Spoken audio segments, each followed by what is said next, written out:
Joining us now from the nation's capital is California Representative Devin Nunes. Congressman, thank you very much for joining us tonight. So you've been at the front lines of the impeachment efforts dating all the way back to the beginning during the impeachment inquiry. And now, of course, here we are. Impeachment, it's come and gone. What is your takeaway from this latest development regarding what comes after this now? Well, I hate to correct you, but I've actually been at the forefront of this since late 2016 when the FBI and the dirty cops changed their story that the Russians were trying to help Trump. So I was involved in the whole Russia hoax. Then you saw Mueller collapse. And after that, then you had this Ukrainian hoax that turned into the impeachment hoax. So I've got a long history with all this. And I think what your viewers really need to know is that this isn't going to end. It's not going anywhere. The Democrats are still in charge. They've already talked about that they're going to bring more witnesses in. So every day, as long as the mainstream media continues to build narratives and go along with the narratives, we're going to continue this. Now, the only good part is I think that you've got about 45% of Americans who have had enough of it. They've heard it all. They know that there's corruption here in Washington. They know that what happened to President Trump was wrong. And look, we really hope that the Durham investigation, the U.S. Attorney out of Connecticut that's looking at the origins of the Russia hoax, that begins to manifest itself and that people are held accountable.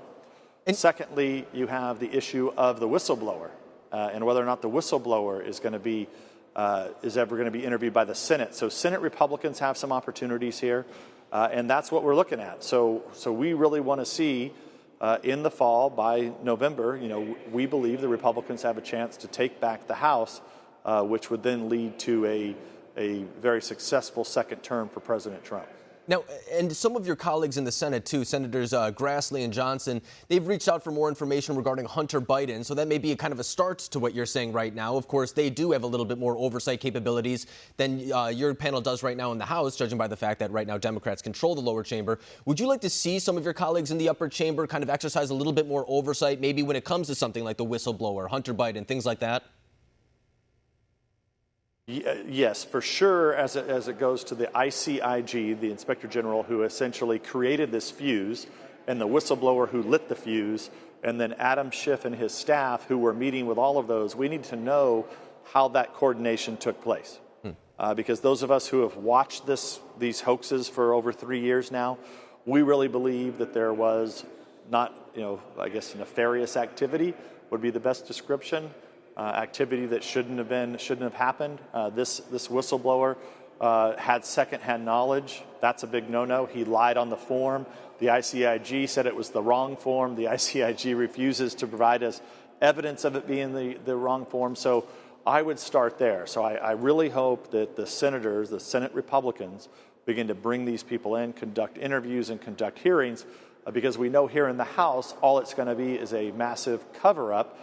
Because, look, they've been involved in this from the very beginning. It was their party, the Clinton campaign, that paid for the phony dossier that was used to dirty up American citizens and the Trump campaign. These are the same people that are involved with the whistleblower. We now, Adam Schiff and his staff meeting with the whistleblower. These are all things that we need to get to the bottom of, that the American people need to know. And at the end of the day, that's what's going to the corruption. And understanding that corruption and getting that corruption out beyond the mainstream media who refuses to talk about it, all they do is cover it up. If the American people begin to understand this corruption, I think you'll see more votes begin to go to the Republicans as the people who have been wronged here, and we're the ones that are trying to clean the swamp up. And as you pointed out earlier in this interview, too, you said that this kind of dated back to 2016. And you bring up the dossier, the FISA abuses, the levels of misconduct that were found regarding the surveillance operations into Carter Page. Last week, FBI Director Christopher Wray appeared on Capitol Hill to kind of lay out a little bit what he's looking to do, the changes he's looking to implement. Were you pleased with what he said? Well, I don't believe that Republicans are going to be able to support in the long run the FISA court the way that it's been put into place, the law that dates back to 1978. I think there's going to have to be major changes. What the court and the FBI are laying out is inadequate, starting with the judges who could actually go in and revoke and hold these lawyers that put these fraudulent FISA warrants in front of them. They could face consequences by the court. That's not happening. then you have the court bringing in someone who actually is on the record trashing me and accusing me of crimes. And this is the guy they're bringing in to try to clean the court up. So none of that's going to work. We're going to have to rewrite the law so that there are protections that are put in for American citizens. Yeah. And you know, above all else, these laws are important because they protect us from terrorism. But at the end of the day, we still have to protect our liberties.